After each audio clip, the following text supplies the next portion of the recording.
Hey guys and gals, this is Tyler, aka Tactics 2, here with another commentary for you. Today, I am going to discuss the Elite French Counterterrorist Unit GIGN. GIGN has been featured in popular culture, including video games such as SOCOM US Navy SEALs Tactical Strike, Tom Clancy's Rainbow Six Lockdown, Joint Operations Typhoon Rising, Grand Theft Auto Vice City, Hitman Contracts, Battlefield 3, and Modern Warfare 3, and has also been featured in the film The Assault. Now, the GIGN was organized in 1974 as a result of three separate events. The first occurred in 1971, when two prisoners in Clairvaux Prison took two hostages and then murdered them. The second event was the Munich Massacre in 1972.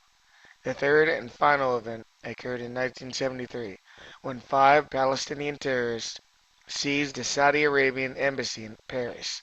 While all their demands weren't met, they were given a plane to fly out of the country along with four hostages. Because of these three events, GIGN was activated on March 1st, 1974. 10 days later, GIGN would be called to its first operation in response to a deranged individual in northern France. Now, when GIGN was initially formed, it had only 15 members and was divided into two groups, one in northern France and one in southern France. GIGN would increase to 48 members by 1984, 57 by 1988, and by 2000 it was up to 87 members. Then, in 2007, a major reorganization occurred when GIGN, EPIGN, and GSIGN staff were fused together into a single 380-member expanded GIGN unit. By 2010, the unit increased to 420 members. The goal of reorganization was to make possible the deployment of 200 operators in the event of a massive hostage incident similar to the Baylan school hostage crisis in Russia. Since the reorganization, GIGN now has three distinct parts: an intervention force, an observation and search force, and a security and protection force. While GIGN reports to the Ministry of Defense, they are also a police unit.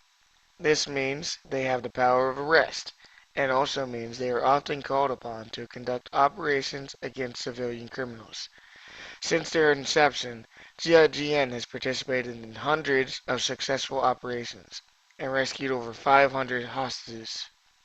Such operations include the liberation of 30 schoolchildren from a school bus that had been seized in Djibouti by FLCS members in 1976, advising the Saudi National Guard in the assault on the terrorist-held Grand Mosque in Mecca that occurred in 1979, the arrest of a Corsican terrorist of the National Liberation Front of Corsica in the Fes Hotel in 1980, liberating the hostages during the Oiva cave hostage crisis that occurred in 1988, the liberation of 229 passengers and crew from Air France Flight 8969 in Marseille that occurred in 1994, the arrest of mercenary Bob Denard in 1995, operations in Bosnia to arrest war criminals, and the seizing of 6 Somali pirates and the freeing of hostages in 2008.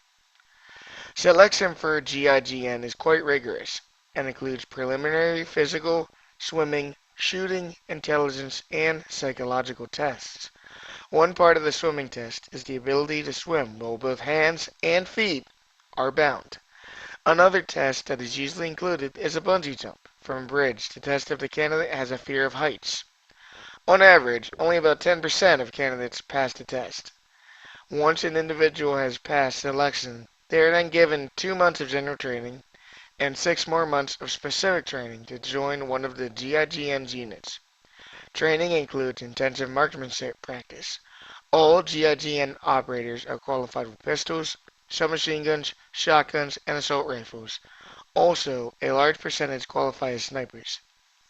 All GIGN shooters are trained in placing shots that neutralize the target and don't aim to kill when possible.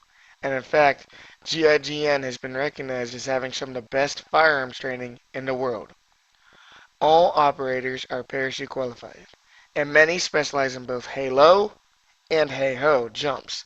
They are also trained in helicopter insertions and extractions. Operators also receive extensive scuba training, as well as intense close combat training, which includes learning Krav Maga. Other training includes interrogation, demolition, mountaineering, free climbing, rappelling, high-speed driving, infiltrating and exfiltration, desert operations, negotiations, and skiing. Operators also train extensively in aircraft assault, ship assault, and building assault, as well as extensive training in prisons. Gign also has trained dog handlers, and dogs are trained to help in all types of operations, including storming airplanes. Gign dogs are also trained to parachute or rappel with their handlers. During an operator's career, they are expected to maintain their own physical fitness. Finally, Gign operators are considered so skilled at aircraft assaults that the International Civil Air Organization selected them to teach units in various countries on how to assault an aircraft. Traditionally, Gign has allowed its operators a lot of leeway in the weapons they choose, which has resulted in them having a variety of weapons in their arsenal. Now, unlike most Special Forces units, Gign's primary handgun for much of its existence has been a revolver. Operators were issued two MR-73 revolvers, one with a 3-inch barrel and the other a 5 1/4 inch barrel. Other MR-73 revolver variants were also used, including ones with an 8-inch barrel, a scope, and a bipod, to serve as an urban sniping weapon. Gign has also used Smith & Wesson revolvers, including Model 29s and Performance Center Model 586s.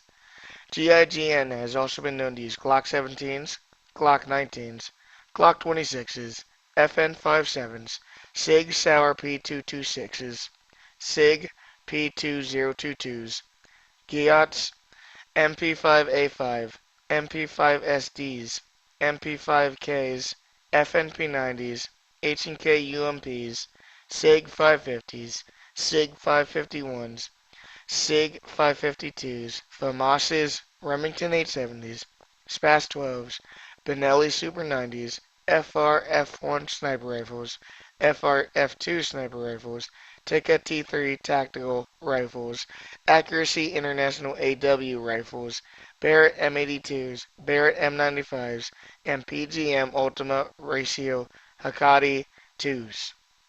Well, that brings an end to this commentary, guys and gals. I hope you liked it. And as always, this has been True Tactics 2, signing off.